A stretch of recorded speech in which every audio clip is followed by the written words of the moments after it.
maging maingat na huwag i-prejudge yung kaso dahil ni isa sa kanila, ni isa sa amin, wala pang nakikitang ebidensya, laban o pabor kay VP Sara para kami magsalita na kami mag-a-acquit o kami magko-convict.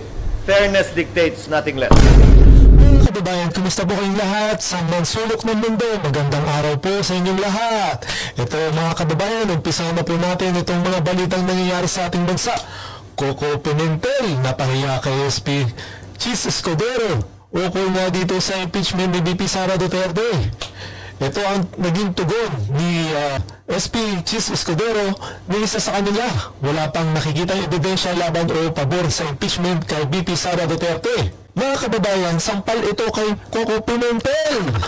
Dahil na gustong iprioridad ang impeachment laban kay VP Sara Duterte at isang tabi muna ang kampanya. Ito nga, na dapat na nanawagan na dapat na aksyonan ng Senado ang impeachment trial laban kay VP Sara Duterte. Mas mainam na daw na magpatawag ng pulong si Senate President Chis Escudero at isang tabi muna ang kampanya at iprioridad ang impeachment. That's part of the jobs, the description. Ito nga yung sinasabi niya, ang dami naming time, pwede naman mag-start sa March. Ang aking logical conclusion, pwedeng gawin yan ng Senado ng mag-isa. So ano pong masasabi niya dito mga kababayan? Bago po natin panoorin ang buong video mga kababayan, mag-subscribe po muna tayo sa ating YouTube channel para sa ating news update sa mga nangyayari sa ating bansa. So panoorin na po natin mga kababayan. Impeachment trial proceeds. As Senate President, sir, do you have an instruction to your fellow senators na mag-refrain muna on commenting on the impeachment issue since magsaserve sila as senator judges? Mula nung na-file yung impeachment, nanawagan na ako at nagbigay na ako ng hudyat sa mga miyembro ng Senado. Isabay na natin yung mga tumatakbo sa Senado ngayon. Mananalo man o hindi, may panalo man o wala, pasok man sa survey o hindi. Dahil hindi naman natin alam ang kapalaran kaugnay sa resulta ng halalan. Na maging maingat na huwag i-prejudge yung kaso dahil ni isa sa kanila, ni isa sa amin, wala pang nakikitang ebidensya, laban o pabor kay VP Sara para kami magsalita na kami mag-a-acquit o kami magko-convict. Fairness dictates, nothing less. Yan ha? Sampal sa iyo, Coco Pimentel, di ba? Meron na bang mga senador na nakikita sapat na ebidensya para ito nga ma-impeach si VP Sara Duterte? O, di ba? Malaking sampal sa iyo yan. Bawa ikaw lang talaga ang nagpupush nan. Dahil nga alam mo na, Pimentel! Biglang bago nag-ihip ng hangin. Bago nag-ihip ng hangin talaga. Yan, sinasabi mo noon na hindi kagad pwede simulan. Tapos nananawagan ka ngayon na i-prioridad itong impeachment. So, anong nangyari, Pimentel? Anong nangyari? Next. Good morning. Good morning. Nung birthday po ng wife nyo, nagpadala ng love letter sa inyo si Sen Coco regarding dito pa rin sa impeachment. Insisting na yung forthwith, dapat, ibig sabihin yan, immediately mag-convene na yung Senate impeachment. Nasagot nyo na po ba yung... Hindi sinasabing immediately mag-convene. Wala sa konstitusyon yun. Walang immediately mag-convene. Pahiyaan si Pimentel. Ano ka pa naman? Matalino ka at top-notcher kang abogado. Tapos ngayon, ang ginagawa mo ay ito, maling-mali. Alam mo naman na nababasura yung impeachment na yan. Pero ang ginagawa mo, inaano mo lang yung sarili mo eh. Tawag dito, pinapahiya mo yung sarili mo. Sarili mo na mismo. Ano nangyari sa Pimentel? So, ito nga, biglaan na lang na nag-ihip na lang, nagbago ng isip mo. Ikaw na nga nagsabi na pwedeng hindi pwede mangyari kagad, agad-agad. Tapos ngayon ipupush mo. Ano nangyari, Pimentel? Ano nangyari? Trial forthwith. Galing, di ba? Yan, di ba? Sa mismo daw nang galing. Nung interview ka naman ng tapos ngayon, ipinupush mo na i-prioridad mo na ito impeachment. Ano ba? Ano ba, Pimentel? Ano nangyari sa'yo? Yun yung siya, pag-file ng impeachment. Hindi na aabot dahil magsasagutan pa din eh.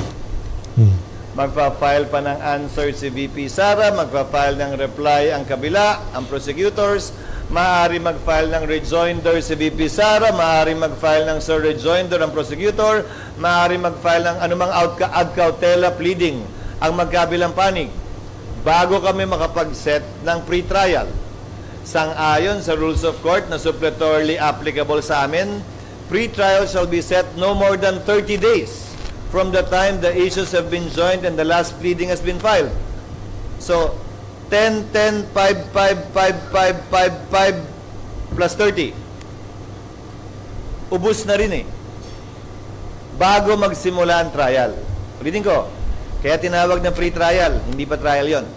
Eh de pag trial yun, sinabi na lang sana trial, hindi pre. Diba? Pre-trial pa lang yun. So hindi naman talaga kakayanin na mag-trial agad-agad tulad ng ginamit niya sa kanyang sulat, di ba? But nevertheless, I respect Senator Pimentel as a lawyer, and I know he's a bar top-notcher, so we will nevertheless refer this matter to the Senate Rules Committee and to the legal team that the Senate is slowly but surely building up in connection with this case para naman matimbang at makonsidera yung kanyang suggestion. So, ayun narinig mo na, Pimentel. Iginagalang ka ni SP Escudero sa mga sinusulang mo, pinupush mo. Pero, dahan-dahan lang. Nasa proseso yan. Huwag ka magmadali. Kasi alam mo, ikaw, para sa'yo, ay huwag nang mangampanya muna at unahin ito. Dahil alam mo, tapos na yung term mo. At ngayon, hindi ka na dyan sa Senado. Dahil nga, ayun ang hinahabol mo para makaboto ka. Wala na. Hanggang June ka na lang. Hanggang June ka na lang. Ngayon, tumatakbo ka as a congressman sa Marikina. Alam mo yan. Hanggang June ka na lang. So, wala ka ng pag-asa. Yun lang yun. So, pahiya ka ngayon kay SP Escudero. So, ito ang nagiging magandang desisyon ng Senado dahil nga inanong nila yan, hindi nila minamadali. Bakit? Yung sa Kamara, nagmadali ba sila? Di ba nagtagal sila ng walang buwan bago nila ma-file ng impeachment ng si VP Sara Duterte. So ngayon, mamadali yung Senado. Di ba? Ay, ano nangyari sa'yo, Coco Pimentel? Ano nangyari? So, ito, pakinggan na natin kung ano yung pinupush niya. Yung sinasabi niya na pwede daw magsimula na para, ito nga, madaliin itong impeachment, pakinggan na itong impeachment trial na ito ni VP Sara Duterte. Sige po. Hindi kasi nakonsulta ng mabuti yung body. Kasi sa timing naman ng pag-file. Hindi namin kasalanan yon. Do not blame the Senate on when the articles of impeachment were filed. Was filed. Wala kaming hand on yung timing na yon. Sa timing na yon, alam mo naman pala na wala kayong doon. Dahil di mo kailangan magmadali. Ang nangyari, binigay sa inyo kaagad-agad. So kailangan pag-aralan niyo muna yan, di ba? Hindi yung ngayon pinupush mo na madaliin na yun. Wala ba? Sana ba? Akala ko ba abogado ka, di ba? Sige. Very late in the last day, hindi nga ako sure kung may quorum pa eh. So tama yun. So no one is to blame na hindi siya na-actionan officially ng body. But now na nandyan dapat aksyonan na officially ng body. So dapat nagkukonsulta na ang Senate President sa mga senador. Ayun nga. Ayun na sinabi sa'yo ni SP Escudero. So naintindihan mo na. So ayun ang sinabi nga na hindi agad-agad na kailangan simulan yung impeachment na yan. Kasi ikaw, problema sa'yo, nabigyan ka lang. Siguro, ng gano'n, Pimentel, nagmamadali ka na. Nagbago na ihip mo na yun, diba? Yun. Consultation with your colleagues. I'm sure baka nagkukonsulta nga siya, but baka nga the majority is backing up his timetable. Exactly That's my why that's why I am presenting an alternative point of view. Exactly my na point, ito sir. ang tamang point of view. Is it a safe assumption that since kayo pa lang ang nagsasalita and si Senator Risa, the rest would tend to back the SP's SP. position? I'm not making that assumption, but posible, but I'm not making that assumption. So, ang maganda siguro gawin ng Senate President, magpatawag na po siya ng kahit caucus man lang. If Itong assumption nila, ito nga, ano sila, gusto nila talagang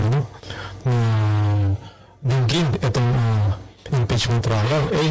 Siya pa lang naman ang mag-aano dito, magpapatawag dito, di ba?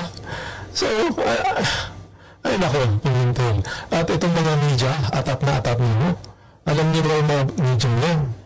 Gusto nung umpisahan at ito nga, matutuwa sila kung maumpisahan agad. Kasi nga, alam niyo na, itong mga media na to, parang ano lang yan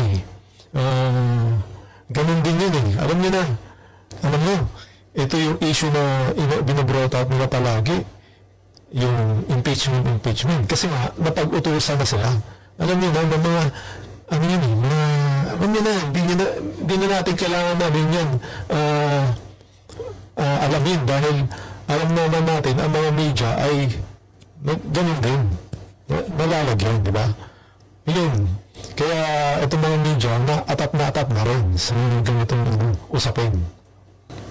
you Sige. were Senate President now, is that what you would have done? Yeah, mag-caucus.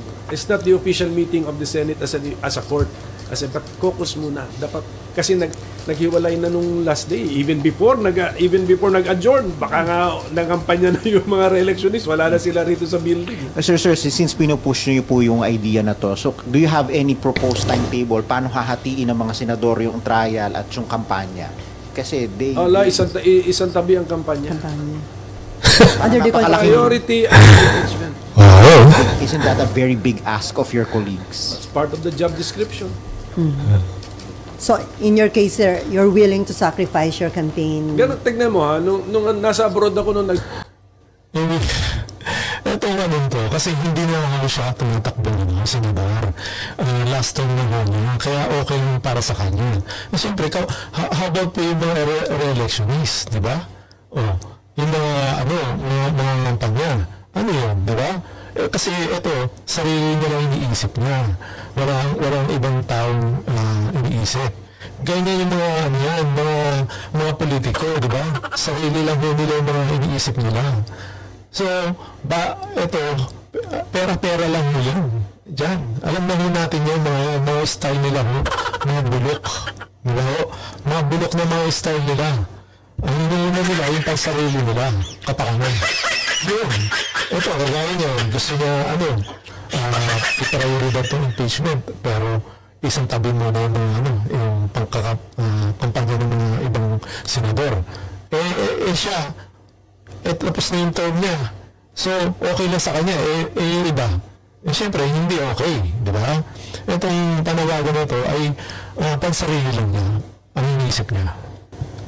Declare ng martial law si President Duterte. 5 hours pa lang ako dun sa bansang may official mission ako 5 hours pa lang. Balik. Part of the job description because we have to convene after nag-declare ng martial law. Ganun talaga. So, sir, possible na kung hindi masunod yung sinasabi yung tamang point of view na dapat gawin ng Senate dito sa articles of impeachment against BP Sara, maaaring marami pang petition na ma-file sa Supreme Court? Pwede. Tsaka criticism. Anyway, we are really a political body. Talagang sanay na kami sa brickbats and sa criticism. Pero sayang, this is an unnecessary criticism against the Senate. Sayang yun, dahil hindi ko siya makakabuto sa trial. Kasi wala na siya. Yun lang yun.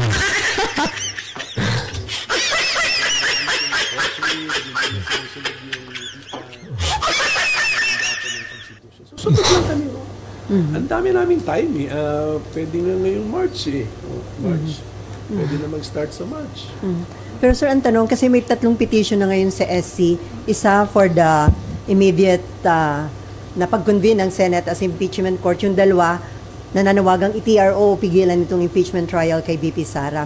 Ang tanong, meron bang jurisdiction ang Korte Suprema sa ganitong impeachment issue? Kasi sabi ni dating Senate President Franklin Drilon, parang hindi pwedeng i-touch ng Supreme Court yung ganitong Hintayin natin yung ng decision ng Supreme Court. Pero meron pa kasing political question open pa rin yung concept ng political question, although lumiit daw yun under the 1987 Constitution, nandun pa rin.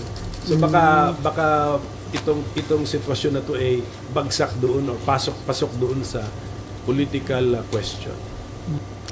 Yun. Sa'yo na rin mismo ng galing. Di ba? Kasi may mga petition dyan na pwedeng pigilan itong impeachment trial. Ikaw na rin nagsabi, ang Supreme Court ang nagdedesisyon muna bago kayo gumawa ng hakbang dyan sa Senado. So, yun ang sinasabi mo. Alam mo, pinaiikot-ikot mo lang. Gusto mo lang kaming nilangin. Ginagawa mong tanga yung sarili mo di ba? Ginagawa mong tanga yung sarili mo. Niloloko mo na yung sarili mo. Ano ba naman yan? Coco, ano bang nangyari? Naging bangag ka na rin ba? Dahil kay bangag. Ano nangyari sa'yo? So mga kababayan, ano po masasabi niyo dito sa video nito? Mag-comment lang po kayo at mag-like and share. At syempre po mag-subscribe sa ating YouTube channel para sa iba pang update na nangyayari sa ating bansa. Maraming salamat po.